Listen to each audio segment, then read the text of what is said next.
Reporte 10. Entrevistas y comentarios con los personajes de la política, la economía, la sociedad, la cultura y el deporte que inciden en la vida de quienes habitamos en la península. Reporte 10, conducido por Lilia Arellano, Abelardo Martín y Francisco Rodríguez. Periodistas con 4 décadas de experiencia en prensa, radio y televisión nacionales. Reporte 10. Comenzamos. Buenas noches, bienvenidos nuevamente a Reporte 10. Esta noche Lilia Arellano. Lilia, muy buenas noches. ¿Qué tal, Paco? ¿Cómo estás? Buenas noches. Me da mucho gusto verte como siempre. Muy guapa. Gracias. Y como siempre estamos con algo... Nos pusimos de acuerdo, ¿no? Sí, es que después tenemos que cantar. No, se pone de acuerdo. Anoche nos pusimos de acuerdo. Para cantar nada más. Sí, anoche nos pusimos de acuerdo. Abelardo Martín, qué gusto, buenas noches. Buenas noches. Hoy nos acompaña Luis Carlos Ugalde, usted lo conoce. Él fue presidente del Instituto Federal Electoral, un personaje controvertido, controversial además, que ahora tiene una consultora que se dedica pues, precisamente a temas legislativos, a temas electorales. Luis Carlos Ugalde, bienvenido, buenas noches. Hola, gracias por invitarme. ¿Y por qué controvertido? Platícame. Bueno, yo creo que todos los que han presidido al Instituto que tú abriste Electoral... fuego, ¿eh? No, queríamos. quería saber por qué Bueno, se el que se sentaron ríe, así. tú abriste el fuego, ¿eh? Ahí te va la controvertido. Invariablemente quien ha encabezado el Instituto Electoral se convierte en un personaje de pros y de contras. Ahí viene la controversia. Hay quienes defienden el papel institucional de este organismo electoral y hay quienes, como tu servidor, lo criticamos abiertamente.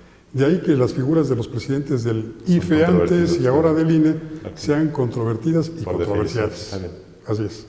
¿Y tú cómo lo sientes? ¿Te sientes controvertido o te sientes controversial? No, yo no me siento ni uno de los dos. Yo simplemente cumplí en aquel momento un papel en una institución que efectivamente actúa en medio de los leones y las fieras y los partidos, sujeto a los vaivenes y las acusaciones y una serie de acciones. Y efectivamente, muchas veces estar en ese cargo significa que eres como el cuetero. Nunca quedas bien con nadie, todos los partidos usan selectivamente sus denuncias, aplauden selectivamente, denuncian selectivamente, y eso sí ha sido así siempre. De tal forma que ese sí me parece que es uno de los grandes dramas de la democracia mexicana, el hecho de que seguimos presa, desde el siglo XIX, por cierto, no es nuevo, de que los candidatos actúan, aceptan o no aceptan de acuerdo al momento, de acuerdo a las circunstancias. Sí es cierto, y esto ha ocurrido en los últimos años, que las condiciones de competencia se han degradado en México. Sí es cierto eso. Pero también es cierto que hay una parte del sistema electoral que en mi opinión sigue estando de manera blindada respecto a la injerencia. Hay una parte, no toda. Y sin embargo los partidos, con razón o sin razón, siguen haciendo pues, la presión que requieren para ganar lo que quieren. Esta degradación incluye a la autoridad electoral, incluye al árbitro electoral. Yo diría que antes de comentar de eso ha habido una degradación en la calidad de la regulación electoral y que esa degradación de la regulación electoral que empezó desde mi punto de vista en 2007 ha venido complicando las cosas por ideas absurdas, ingenuas, incluso diría irresponsables como esta que tuvo el presidente del PAN en 2013, que dijo que para impedir la interferencia de los gobernadores, según él del PRI, y digo según el del PRI porque en realidad son todos los gobernadores de todos los partidos los que en ocasiones se interfieren, dijo que había que centralizar las elecciones. Y me parece una idea tonta, una idea ingenua, una idea irresponsable, porque hoy vemos que el PAN en estas elecciones fue el que dijo que en Coahuila, por ejemplo, había sido el gobernador Moreira el causante de que hubieran perdido. Entonces, si el PAN propone una idea en 2014 y 3 años después dice que son los gobernadores los que impiden que el PAN gane, pues quiere decir que fue una idea equivocada. Dicho de una manera amable, equivocada. ¿Sí? ¿Y por qué en el momento en el que se están estudiando las plataformas, se tienen ya experiencias muy claras, suficientes para enderezar muchos de estos esquemas electorales que tanto dañan, que nos resultan tan caros, tan insatisfactorios, tan alejados de la credibilidad, tan poco atractivos, que se sigue teniendo un abstencionismo altísimo, con lo cual pues tampoco cumplen con su función de una promoción de voto como derecho ciudadano, como obligación ciudadana, si se quiere ver también. ¿Por qué no se sienta un grupo de estudiosos a tratar de enderezar todo esto y lo seguimos arrastrando cada elección, en cada estado, en cada presidencia municipal, en cada elección federal? Todo sigue siendo un cochinero. No sé si todo sigue siendo un cochinero, porque también sería ser muy injusto decir que Es todo como es un cuando cochinero. escoges los frijoles, ¿verdad? No, el kilo de frijoles no todos son piedras, pero trae las suficientes piedras como para poderte lastimar una muela, tirarte dos si no haces las cosas correctamente. Y si esos frijoles te rayan demasiadas, no los vuelves a comprar en el mismo lugar. Y aquí son tantos los puntos que se tienen, que son negativos, que bueno, no puedes tú hablar de una autoridad electoral confiable. Bueno, primero... Tú abriste fuego, ¿eh? No es fuego, pero es que yo creo que generalizar Es juego. Es injusto. Por ejemplo, el año pasado, en este momento hay 3 gobernadores sujetos a proceso por corrupción, gracias a que el año pasado hubo alternancia en Veracruz, en Chihuahua y en Quintana Roo. Si en esos 3 estados hubiera ganado el PRI, que gobernaba, probablemente ninguno de esos 3 exgobernadores estaría ahorita sujeto a un proceso judicial. Entonces, quiero decir que ahí, con todo el esfuerzo que hizo la maquinaria del partido en el gobierno, ganó la oposición porque Pero mucha yo gente creo salió a que- votar. Porque llenó la gente, llenó las urnas. No porque Yo la creo autoridad que- electoral haya actuado yo creo correctamente. que sobredimensionas el papel de los partidos en esta cacería de gobernadores. Quien verdaderamente impulsó que estos 13 gobernadores que están ahora mismo en la picota lo estén, ha sido la sociedad, ¿eh? Y los partidos ya no pueden seguir haciéndose sordos ni ciegos ante los reclamos sociales. Si Javier Corral no hubiera ganado en Chihuahua, dudo que ahora tuviera una orden de aprehensión César Duarte. Si en Quintana Roo hubiese ganado el PRI otra vez, dudo que se hubiera obtenido la evidencia que ha permitido construir. Si en Veracruz hubiera ganado el PRI otra vez, probablemente la presión política para que el gobierno federal actuara después de años que le estuvieron Sí, exigiendo pero a ahí lo el mejor señor no Córdoba no existiría. tuvo nada que ver, Luis Carlos, nada que ver. Ni él, ni los magistrados que cobran un dineral, No, ni los ahora consejeros, volvemos- ni nada por el volvemos a las estilo. autoridades ¿Qué tuvo electorales? que ver? En el caso de Chihuahua, bueno, pues que llegaron al colmo de matar a una activista de derechos humanos que andaba buscando al asesino de su hija, que presentó, incluso abogó y sacó de la cárcel a quien habían culpado y que era inocente. Y la era una matan en periodista. frente del palacio y matan a una periodista. Y luego en Miroslava Quintana Brecht. Roo, pues los abusos, el enriquecimiento, la poca atención a la ciudadanía, los problemas en la Riviera Maya, en Cancún, que seguían Lo que yo recrudeciendo. quería comentar es que yo no Sacaron a la gente yo a no estoy de votar. acuerdo que todos son cochineros. Sin embargo, yo empecé diciendo que las condiciones de las elecciones se han degradado. Sí. Y se han degradado primero por el dinero, porque se usa mucho dinero ilegal para fondear campañas. Y esto viene de gobiernos que usan dinero público para financiar campañas, viene de empresarios, viene de constructores, dádivas viene de por todos lados. hoteleros, viene de muchos lados. Y eso ha hecho Del muy narco. corrupto y también en algunas ocasiones seguramente de Tú crimen mencionabas organizado. hace un momento que habría que revisar nuevamente las leyes electorales. Pero los ciudadanos también vemos que a cada elección una reforma electoral. Creo que esta ha sido la excepción, esta administración. Pero desde 1979 venimos arrastrando el problema de que cada ocasión que hay una elección, los partidos políticos, no la sociedad, buscan de qué manera mejor acomodarse, que las leyes se les acomoden a ellos, no ellos acomodarse a las leyes. Entonces, ¿qué propondrías? ¿Una nueva reforma electoral?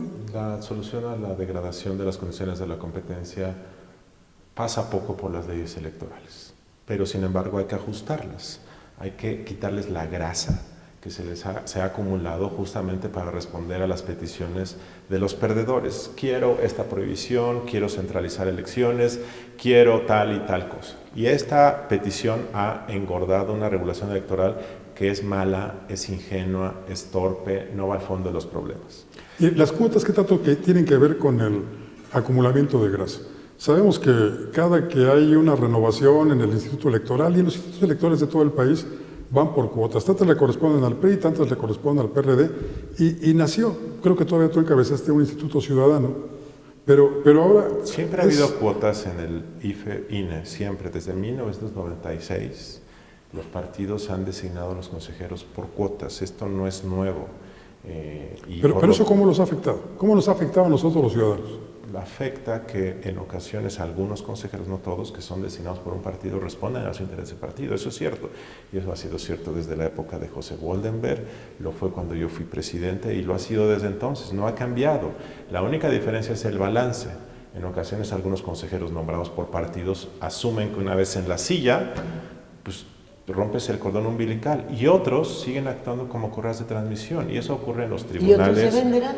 Y otros se pueden vender, por supuesto. Ahora, el tema central aquí es que efectivamente los partidos quieren cooptar y quieren presionar. Ya me parece que en 2007 se cometió un error estructural muy grave, que fue haber removido a consejeros electorales por una presión política, y de esa forma, la única manera de tú romper con el cordón umbilical de quien te nombra es que una vez que te sientes en la silla, nadie te puede quitar, bajo ninguna circunstancia. Y si eso se respetara en México, entonces tú dices, oye, me propuso el Verde, el PRI o el PAN o el PRD, pero ya estoy aquí, voy a hacer mi chamba porque nadie me puede quitar. Y la inamovilidad que se violentó desde 2007 y se ha cambiado muchas veces, sí afecta, porque la amenaza de que te pueden quitar si no cumples lo que te dicen es real. Una revocación de mandato. ¿Premio o castigo? Pues es un premio o castigo, es la presión permanente. Y en el caso del Tribunal Electoral hay una cosa muy perversa que yo creo que se debe cambiar. Todos los magistrados electorales desde hace tiempo tienen la ilusión de después convertirse en ministros de la Suprema Corte.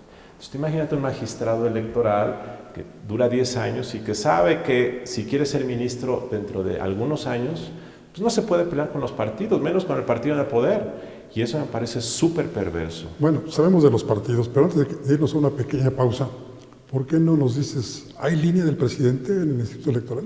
¿Del presidente de la República? Sí. Pues hay correas de transmisión y mecanismos de presión y de, pues por supuesto. ¿Cabilderos? Sí, claro. Y los hay del PAN y los hay del PRD. Morena tiene... Sí, yo no dije del presidente Peña, ni del presidente Calderón, ni del presidente. ¿Hay línea de los presidentes? Sí, a través del PRI, por supuesto, o del secretario de Gobernación. Bueno, no línea, hay un mecanismo de querer influir, sí, claro, por supuesto, y en ocasiones de querer presionar, por supuesto, sin duda. Qué bien. Pues vamos a una pequeña pausa y si nos permite, enseguida volvemos. En un momento regresamos a Reporte 10.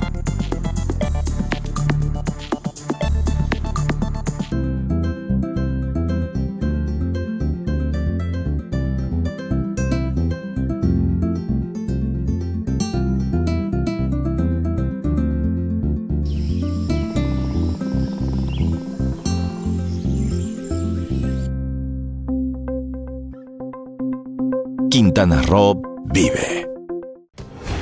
Las cosas que queremos, los proyectos que empiezan, las ilusiones concretadas, necesitan una asesoría legal y una base concreta. Notaría 64. Respaldamos tus actos legalmente.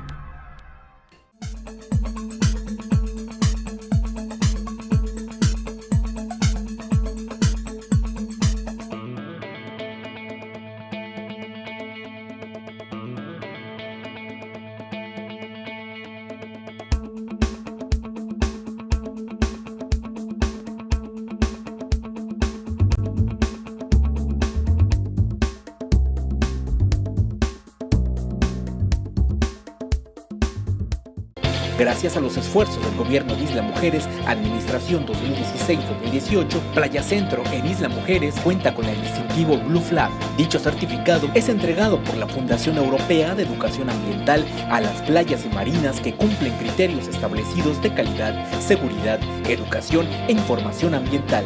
Con ello, no solamente se ha logrado mantener el distintivo Blue Flag, sino que este año será ratificado.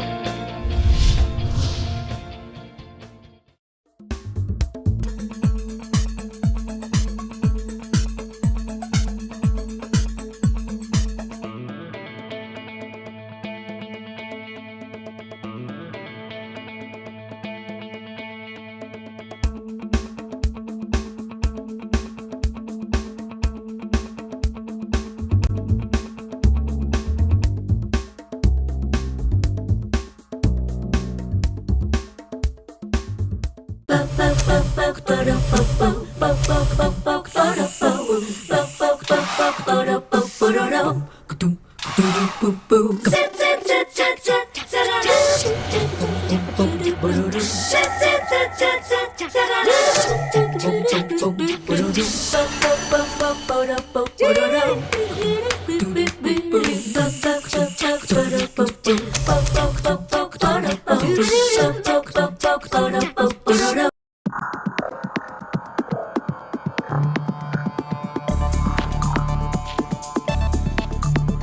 bueno que sigue en sintonía de Reporte 10. Estamos platicando, una plática muy animada, como usted puede darse cuenta, con Luis Carlos Ugalde. Luis Carlos, ahora tienes una consultora. ¿Esta consultora a qué se dedica?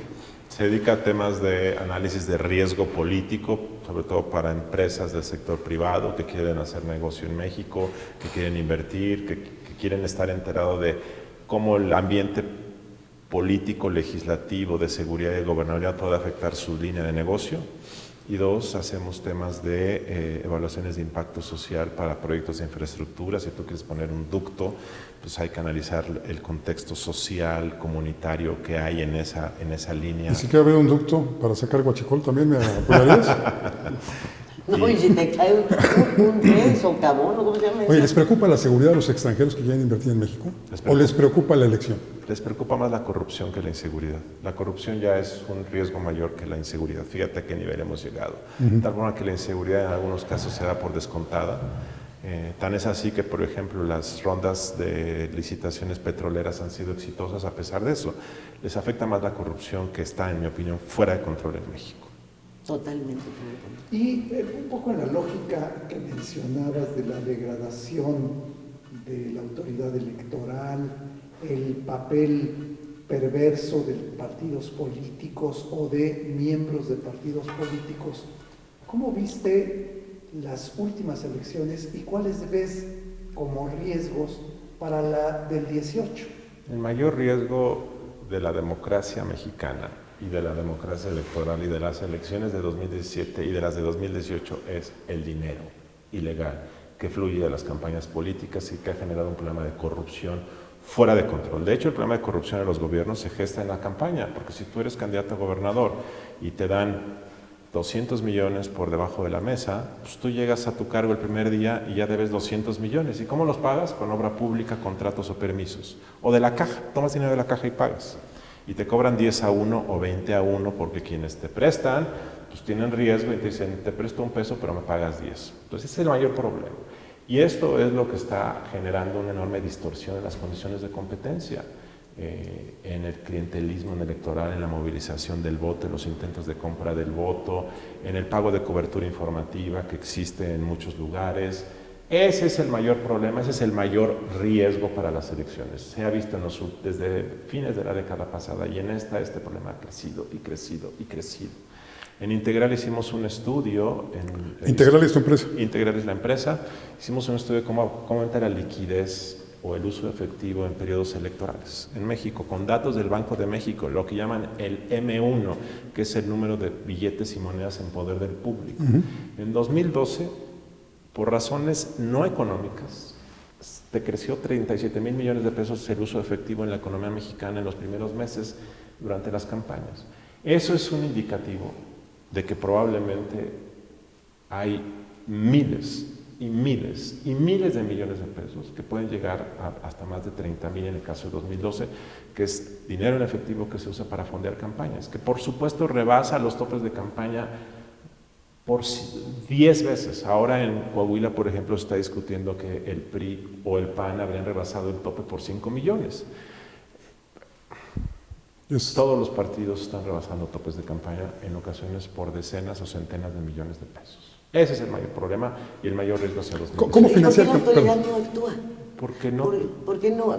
5 millones de pesos es un absurdo. El caso del Estado de México, el desfile de miembros del gabinete entregando televisores, tinacos, etcétera, pues fue muy claro. O sea, hay cosas que la gente ha visto que ellos... Y dinero en efectivo, además. Y dinero en efectivo, además. Ellos lo saben bien, porque finalmente son ciudadanos de este país. También escuchan a sus vecinos, también tienen amigos. Me supongo que les preguntan. Entonces no se pueden hacer de la vista gorda como lo están haciendo. ¿Cuál es el problema de no eliminar una elección? De no decir, bueno, señores, hasta aquí, eso es un remedio, ¿no? Porque en derecho electoral tú requieres tener evidencia y comprobación y pruebas fehacientes y suficientes. Y todo este dinero que fluye a las campañas fluye en efectivo. Y son donaciones en efectivo y no hay comprobación de que eso haya ocurrido. Sí, pero a ojos vistas está el gasto. Ese está visto. Sí, pero tienes que decirme... Es como cuando queremos llevar a los corruptos a la cárcel, acusados de un enriquecimiento inexplicable, y dicen, no se lo podemos comprobar. Pues no, sí. Pero si están todas esas propiedades... Bueno, dime que está su nombre. Si no está su nombre y si no hay evidencia de que fue para su beneficio, no van a la cárcel. O sea, los acusas de ladrones, no de tontos. Entonces, no hay solución. No, sí hay solución. Desafortunadamente no. Lo que estoy tratando de decir es... Fluye mucho dinero en efectivo, muchas veces los gastos de una campaña no los paga el partido, los pagan terceros. Entonces, un gobierno de un estado puede pagarle al proveedor de espectaculares de manera directa y ese proveedor maquila a un candidato. Puede pagarle camisetas un empresario de manera directa a un productor de camisetas y entonces... Pero eso está regulado las aportaciones de la iniciativa privada, están regulados hasta cierta cantidad. No se reportan, no se detectan. Entonces, la autoridad electoral no ve eso, no tiene instrumentos. Ahora, ¿se puede solucionar? Sí se puede solucionar, pero no tiene nada que ver con lo electoral. Tiene que ver con disminuir la capacidad de los gobiernos para desviar fondos públicos. O sea, ¿cómo le hizo Javier Duarte en Veracruz para desviar tanto dinero? Pues la Auditoría Superior lo ha venido detectando y nadie hacía nada. Entonces hay que mejorar la fiscalización de los recursos públicos. 2, si tú eres empresario y le quieres dar a Paco una donación de 10 pesos para su campaña, yo le voy a decir a Paco, te voy a dar 10 pesos, pero tú me vas a devolver 1,000 pesos ya que seas gobernador. Pero si Paco no me los puede devolver porque sucede que la ley de obra pública es muy estricta y no me puede dar una asignación directa o no me puede dar un permiso como yo quisiera, entonces yo a Paco no le voy a dar lana porque sé que Paco, una vez que sea gobernador, va a tener las manos atadas. Eso es lo que hay que atacar, su capacidad de pago. Siempre buscaré la forma de compensar. Sí, pero hoy hay una enorme discrecionalidad para que Paco me dé una carretera de manera directa. Y esa simulación de la ley de obra y la ley de adquisiciones es el mecanismo que hay que atacar. Lo de la fiscalización del INE es totalmente irrelevante. Eso no sirve para nada. ¿Y entonces por qué nos cobran sueldos tan altos? Bueno, porque si la finalmente ley... no pueden hacer nada. Porque esto no es un problema del INE, es un problema de los legisladores que han hecho legislación innecesaria, irrelevante. La ocurrencia de Gustavo Madero, presidente del PAN en 2013, le hizo mucho daño a esta democracia.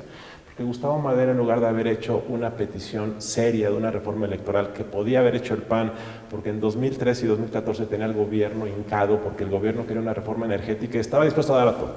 Y en lugar de pedir algo inteligente, algo serio, algo de fondo, pidió centralizar la organización de los comicios en el INE como si eso fuera a atarle la mano a los gobernadores. No sirvió de nada. Pero él está muerto de risa despachando. Le vale, hay una enorme impunidad. Del gobierno de Chihuahua y cobrando un salario y seguramente nada. Haciendo negocios también. Y el PAN fue muy irresponsable, y eso le he dicho a los panistas. Y eso incluye los salarios de los consejeros todo el año aunque no haya elecciones. Bueno, crearon una burocracia más grande, hoy el sistema electoral cuesta más dinero, aumentaron el financiamiento de los partidos a nivel estatal y nos han venido diciendo desde 2007 que se va a reducir el costo de la democracia. El costo ha venido sube y sube y sube. ¿Tenemos idea de cuánto cuesta? Formalmente, ¿Es posible calcularlo? el costo formal de la democracia electoral en 2015, o sea, el tema presupuestario nos costó 35,000 millones de pesos. Pero si le sumas todas las contribuciones por debajo de la mesa, pues el costo real puede ser de más de 100,000 millones.